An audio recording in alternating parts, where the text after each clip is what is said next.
دوستو کیا آپ جانتے ہیں کہ یہودی لوگ اتنے امیر کیوں ہو جاتے ہیں؟ تو کسی مسلمان نے ایک یہودی سے پوچھا کہ ساری دنیا میں جتنی بڑی کمپنیز ہیں وہ یہودیوں کی ہیں، حالانکہ تمہاری تعداد سب سے کم ہے، پھر بھی تم لوگ سب سے آگے ہو، یعنی تمہاری تعداد پوری دنیا میں 9.2 ملین ہے اور مسلمان 1 ارب 40 کروڑ ہے۔ تو آپ اتنے زیادہ طاقتور کیسے ہو گئے؟ تمہاری قوم میں کوئی انسان بھیک نہیں مانگتا۔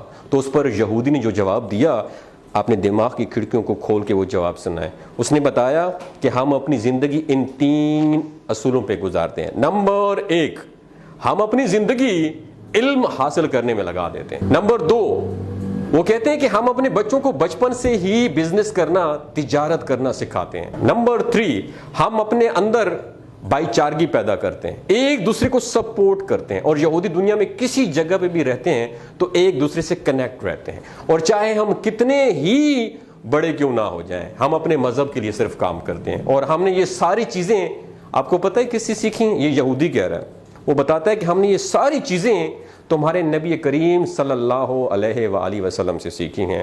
اللہ اکبر۔ دوستوں، یہ باتیں آپ کے ساتھ شیئر کرنے کا بنیادی مقصد یہ ہے کہ دوسرے لوگ ہمارے نبی کریم صلی اللہ علیہ وآلہ وسلم کو فالو کر کے کامیابی حاصل کر رہے ہیں، اور ہم مسلمان ہیں جو کہ دنیا والوں کو فالو کرنے میں لگے ہوئے ہیں۔ تو کامیابی چاہتے ہو تو اپنے نبی کو فالو کرو، دنیا میں بھی کامیاب رہو گے اور آخرت میں بھی کامیاب رہو۔ تو کہنے کا مقصد یہ ہے کہ ہمارے نبی صلی اللہ علیہ وسلم نے فرمایا تھا کہ تفرقوں میں نہ پڑو اور رسی کو مضبوطی سے پکڑو۔ آج ہم تقسیم ہو چکے ہیں، ہم سنی ہیں، ہم شیعہ ہیں، ہم بریلوی ہیں، ہم دیوبندی ہیں۔ اس تقسیم نے ہمیں توڑ کے رکھ دیا، ہمیں قوم نہیں بننے دیا، ہمیں امت نہیں بننے دیا۔ وجہ کیا ہے کہ ہمارے ریموٹ کنٹرول کہیں اور سے آپریٹ ہوتے ہیں، ان کا بیسک بنیادی مقصد یہی ہے، ڈیوائڈ اینڈ رول۔ ان کو تقسیم کر دو اور ان پر حکومت کرو۔ دوستو، بات کرنے کا مقصد یہ ہے کہ ان کے 3 فالو جو ہے نا، وہ ہماری اسلامی تعلیمات سے انہوں نے لیے ہیں۔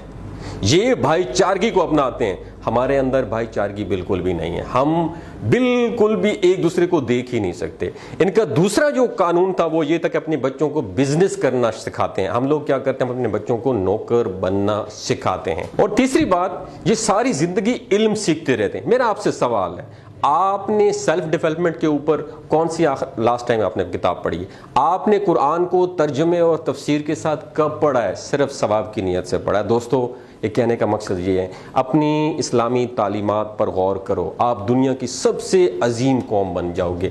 ان سب کے اوپر حکومت کرو گے جو صرف تھوڑے سے ہو کے آپ لوگوں پہ حکومت کر رہے ہیں۔ اپنا اور اپنے ساتھ جڑے رشتوں کا خیال رکھیے گا۔ اللہ حافظ۔ آپ نے سیلف ڈیولپمنٹ کے اوپر کون سی لاسٹ ٹائم آپ نے کتاب پڑھی ہے؟ آپ نے قرآن کو ترجمے اور تفسیر کے ساتھ کب پڑھا ہے؟ صرف ثواب کی نیت سے پڑھا ہے۔ دوستو، یہ کہنے کا مقصد یہ ہے، اپنی اسلامی تعلیمات پر غور کرو، آپ دنیا کی سب سے عظیم قوم بن جاؤ گے۔